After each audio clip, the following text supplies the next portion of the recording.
Good morning, everyone. Hi, this is Arzu Mountain Spirit saying hi. I wanted to introduce you to this plant. Good morning, everyone. I've been waiting for this plant to be big enough so that I could show it to you. It's one of the few plants that I planted from seed. Now, I've been asked, what is the strongest, the bestest purge that you know of? And it took me a while to figure out which one it was. There were a lot of contenders, but I ultimately decided that it's this one. And if you haven't guessed which one it is yet, well, that's okay, because a lot of people don't know about this plant. This is what you would commonly know as the Jatropha. It's the Jatropha. We know it by the fruit that it bears, actually the seed of the fruit that it bears, which is called the physic nut. And it is one of the strongest, most powerful purges, what my grandma would call purgante.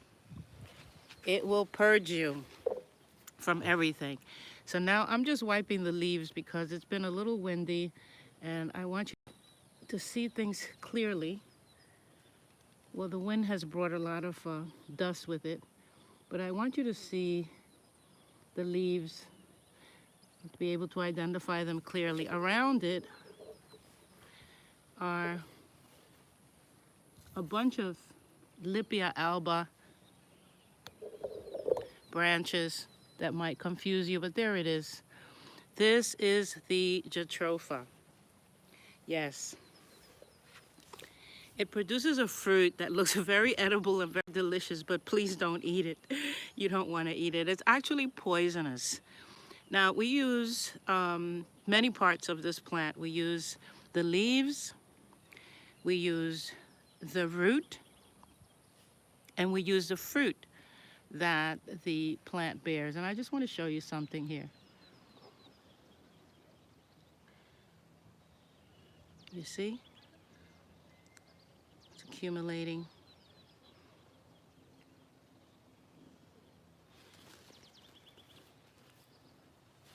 This,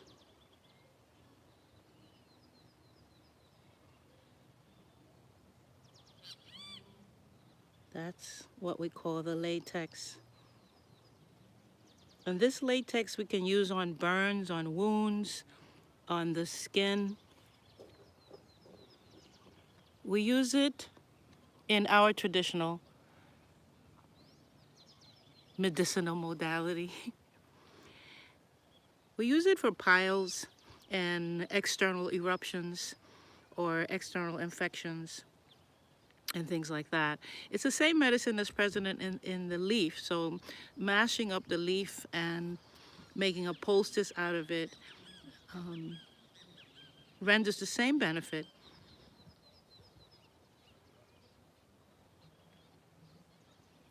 It's antibiotic, antiseptic, and I must mention that it is not recommended for pregnancies or if you're trying to become pregnant. You know, I have to tell you, there's an entire colony of ants that guards this plant. It's another reason it's been so difficult to film it, because you have to go really armed. Now the roots are very interesting. You would dig this whole thing out. You see how the ants are there protecting it? You would dig this out, and the root has anti-snake venom. I don't know which particular snake or which particular particular venom, but it's something that's used here. All the people who make snake medicine utilize the root of this plant. So now you know the Jatropha. It's also called the physic nut tree because it produces the physic nut. You probably heard about it because it's been used or being used heavily to produce biofuel. So it's being grown, and the seeds are being extracted so that the oil can be used as an alternative um, to petrol oil.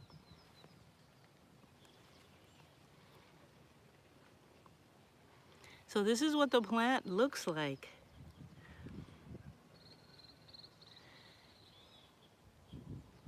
It produces a lovely fruit, and the way it's processed is the seeds are removed and then dried, and then the oil is extracted.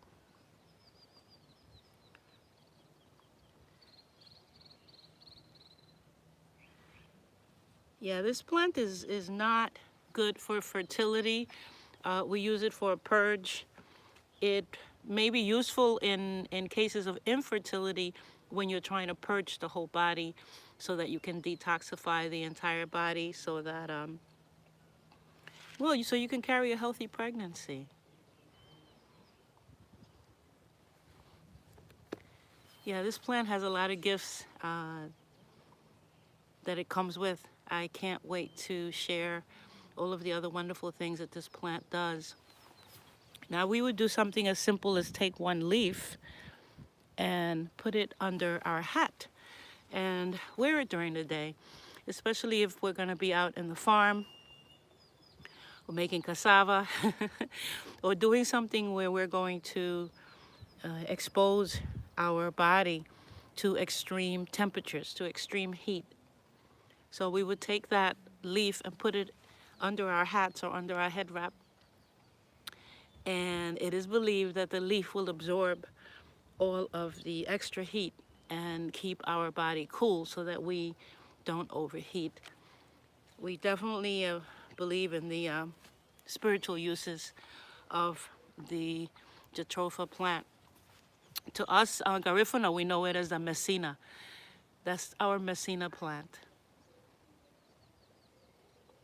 And it's one of those that you will find just about everywhere Garifuna people lived. You will find traces and remnants of our being there by virtue of this plant. You'll see pieces of it, leftover pieces. You'll see some fruit and maybe some new trees.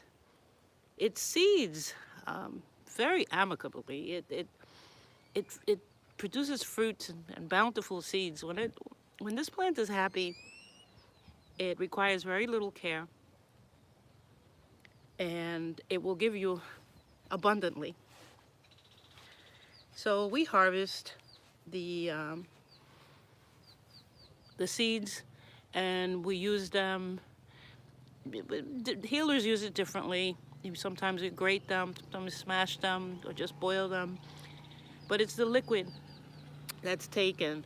And I certainly wouldn't advise self-treatment with Jatropha medicine. It's a plant that you really have to know and know how to work with. So if you know someone who's worked with the plant and all of their patients are still alive, everyone has survived. I took a while to use this plant because I wanted testimony. I wanted to talk to people who had used it and what their experience was, and it is quite strong. What I used was a mild version. I just took one seed and I grated it and I let it steep in water. I didn't even boil it. I just let it steep in water, and I drank it, and it worked quite effectively just like that. But I do have a sensitive body, so. This is your Jatropha, guarded by the ants. Very powerful plant. And I think the ants know its benefits because look at the way they just guard it. They totally hang around it. And this particular one, there's several varieties. You can tell the different varieties by the different leaves. So this one is a red leaf variety, but some come that are just all green leaves. But they would all have the 5 points.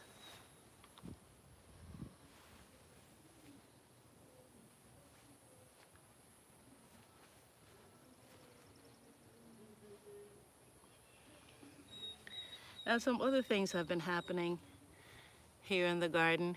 As this Jatropha gets bigger, I'll be sharing more with you. But it finally got big enough to be distinct enough for me to have something to share with you about it.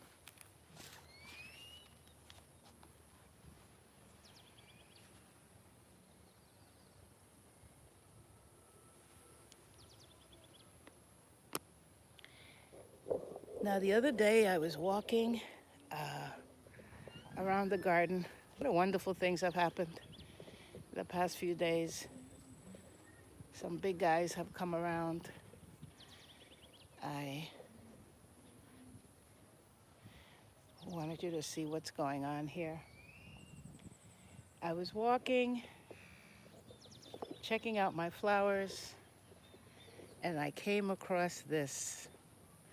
This is the amaranth that I've been telling you about. Then I saw my first amaranth blossom. This is also called a coxcomb. This is Celosia argenta.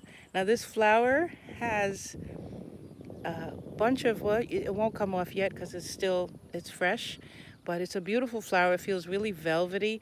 Now inside, each flower has a little tiny black seed that looks almost like a poppy seed. And we actually use it like poppy seeds. And that's what we use to plant. It reseeds itself. The birds come and they eat what they can, then they poop. Seeds go in the ground and more grow. And then you'll get something like that. They'll start coming out of the ground like that.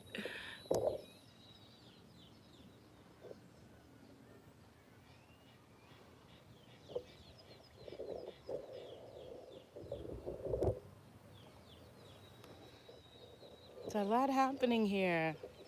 Look at that. So yeah, I'm gonna eat these. I think they're ready to be harvested. Nice greens, much better than all the other greens out there. They have a nice little buttery taste that I adore. So I'm gonna be cooking some of these up. Just let this have a little bit more life.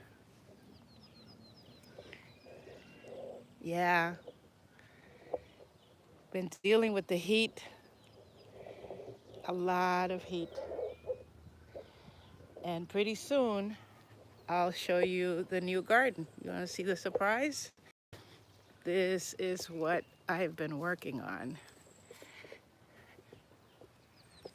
See, we have some contribo going in the new containers. We had to salvage these these are wild crafted. Got them from the wild. They seem to be coming in, doing well.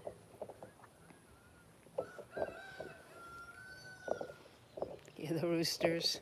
Transplanted one of the lime trees because they weren't doing too good.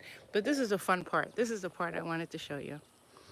You see, we transferred all of the yellow bins over here. There's the indigo over there. And the soursop has been freed. The vanilla is at the bottom there. And the tree, look how happy it is. We moved the rack from in front of it, just gave it some air. Also transferred the cinnamon. This is a cinnamon tree. Also the leaves need to be wiped. And that one is perking back up. Damiana, more vanilla. And everybody seems to be coming along. So I can't wait to show you the update when we finally finish the work. Just give me a couple of more days. Look at this plumeria. I took this little piece in front of a hotel in Placencia. It was actually dangling off, so I just kind of helped it out, brought it home, planted it, and there it is. It's gonna flower really soon. Well, you also notice put some shade cloth across the fence back there.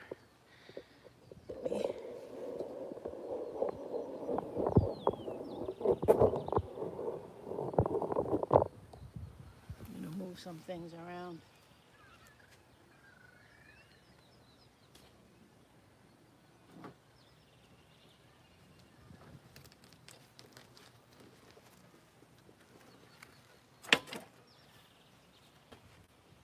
Maybe you can just hang out with me while I water the plants.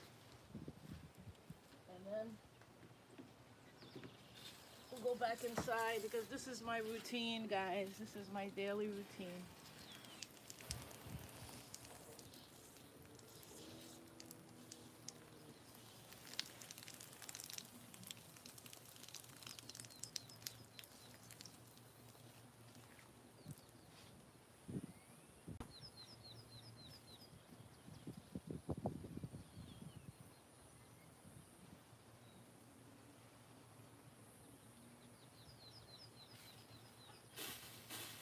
So much easier to have them here in the back like this. Um, it's a lot less hassle. They don't dry out as quickly. When I had them out in the other side of the house, they were in full sun, so I had to water them sometimes 2, 3 times a day. It was almost counterproductive. And I think it was stressful for the plants as well. They are doing so much better here. So much better. Everybody's just perking up really nicely.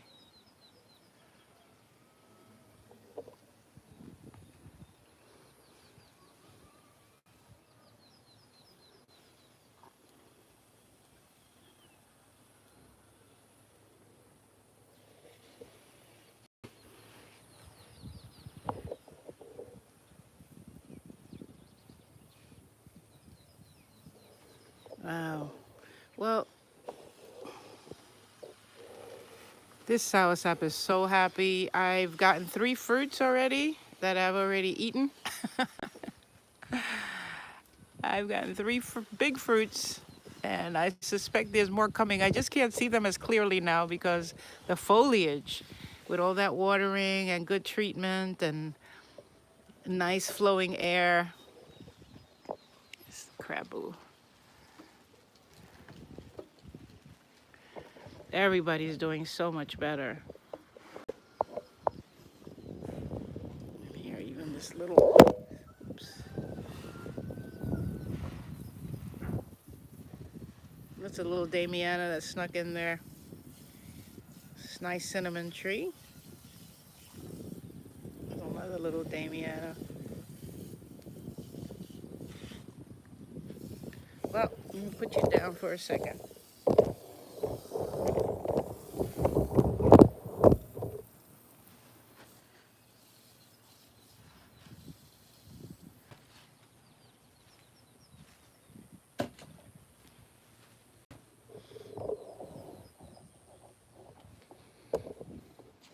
I'm gonna go check on the this is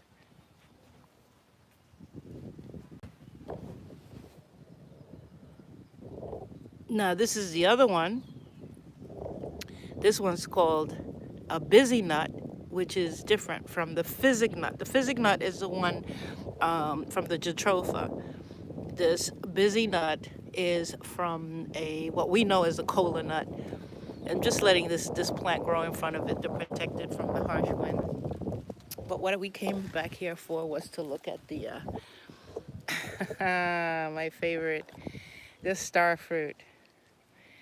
Yeah, it's about to get started. Starting to start fruiting again. Poor thing, it's gonna be bearing so much fruit. It's kind of like revving up, right? So pretty soon I'll be able to show you that. And that's what we got. I got these new containers. They were really jugs that couldn't be reused anymore, so cut off the top, put some soil in there, and I'm using them as planters for the new crop. For the contribo. Do you know anything about contribo? Let me know. I've been growing it just from the vines that I find when I'm foraging in the wild, trying to cultivate it. This would have done a lot better if the person who was working for me who planted them had planted them in the right place. You see this already, it's starting to live. They put it in full sun, and this is what happens. This particular vine does not like full sun. And this was unbeknownst to me because there's so much property. And they were really teeny tiny when I assigned the task. And I really thought the person knew what they were doing, but they didn't. So I removed them. I dug them all up. And I'm putting them in these containers, giving them plenty of water. Then I'm gonna situate them in their own place, somewhere over there in the shade, where they get some sun, air, and then they're with friends. So I'll give you an update on how they are doing. Yeah, those seeds you see down there, that's not fruit that fell. Those are really neem seeds. I went and gathered some seeds from underneath the neem trees that are growing wild, just a couple of bucketfuls, and you just scatter them throughout your grounds. They're good nutrition for the soil, but here they're working mostly like a pesticide or insecticide, just to keep the balance of the the amount of living beings who reside here. Yeah, it's mostly me, and then some ants and some caterpillars, and some of them opposed to being all of them, and very less me. So the neem kind of, the oil in the neem seeds just sends the message that, look, we're all living here together. All of y'all can't live here, okay? It's all of we. We somehow have to get along on this little piece of property. So putting neem seed or neem powder or neem oil actually sends that message. And I don't know if you know, but neem doesn't really kill bugs. It really doesn't kill them. What it does is neem works like a birth control for them.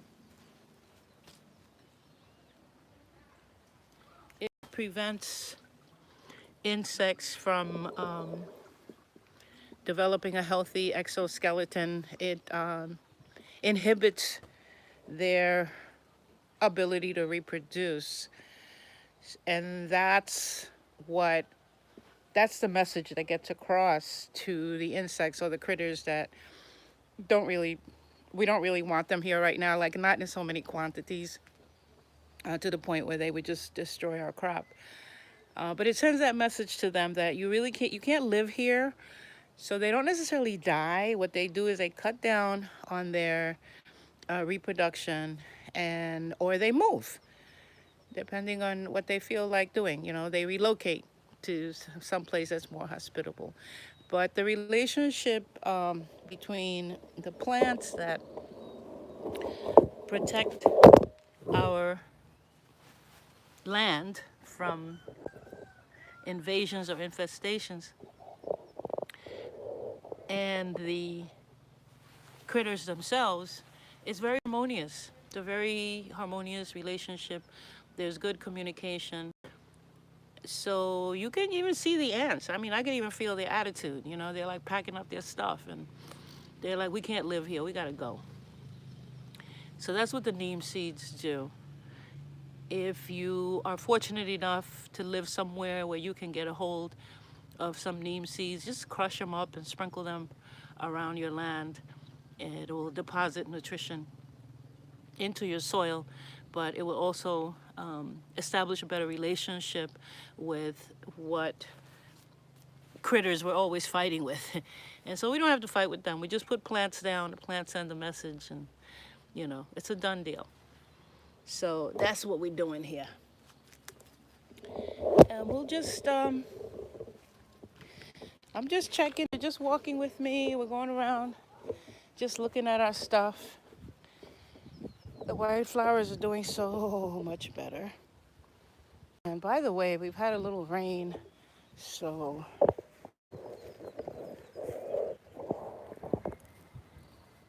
the rain has helped a lot. I ate all the watermelons, almost all of them. I ate one of them the other day. Half of it is still in the refrigerator. That little one, I don't know if I'm going to eat because it doesn't seem to be getting any bigger. but it's there.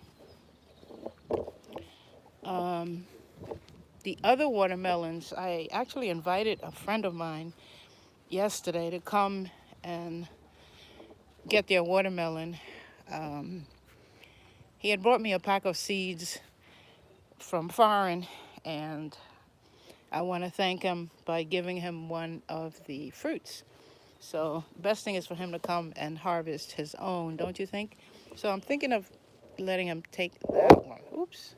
Yeah, that one there. That big one. Looks about ready, right? This one still has a little time. Uh, no more seem to be coming in. Oops. The last one was that one. Sorry about my finger there. And then there's these two. I think I'm going to be doing that one next for myself. And look, they're just going nuts. But you know why? Allowing them so I could stop them, right? I want them to keep doing this because all of those leaves you see there, all of these dry vines, that's all good for the soil. You see how I've been living in desert? It's like the Middle East here. It's like the Sahara. But allowing the vines to grow and drop their mulch into the soil actually introduces moisture retaining cells in there, and it deposits more nutrition into the soil. So it'll be easier and better for the next round of crops to grow. Oh yeah, I know what I haven't seen in a while. You haven't, oh dear. You see this you see that? Oh my goodness. Look at her. Okay, you haven't seen this in a while.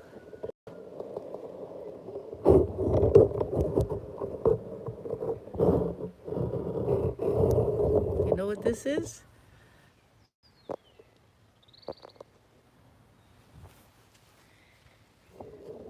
Can you see in there?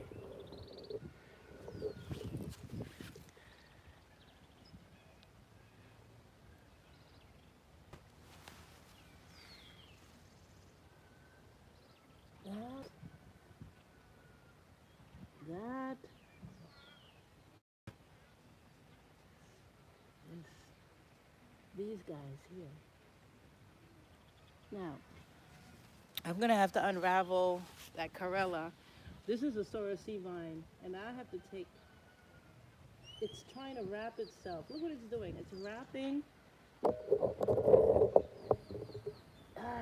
wrapping its vines around. These are all gingers. Those are all the gingers that we planted.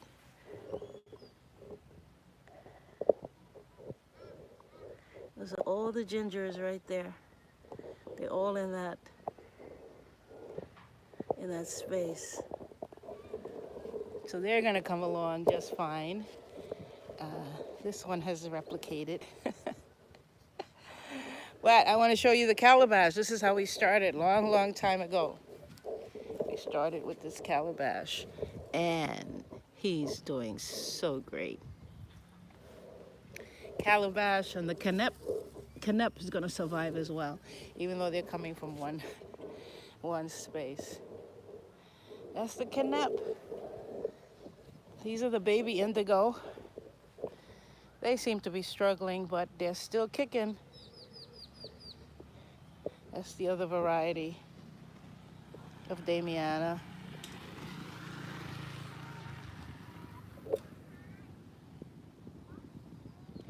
I tell you. Well, I just wanted to catch you up today with what's going on. I don't know if you've seen this neem, since we last planted it. He's doing really well. Well, listen, guys, thanks so much for being here this morning, and I'll keep you more abreast of the new developments with the garden. We should be finished in a couple of days and be able to start doing some consistent live streaming from there, and bring you up to date on everything else that's going on. So this is Arzu Mountain Spirit coming to you from my beautiful garden. in Belize. And if you like what you're seeing, please click like and subscribe to my channel, Arzu Mountain Spirit, if you haven't done so already. Also, check out my other stuff on social media, on Instagram and Facebook, and my webpage, arzumountainspirit.com. Thank you so much. Love you. Mwah. Whew. Even if you can't see me, I know you can hear me.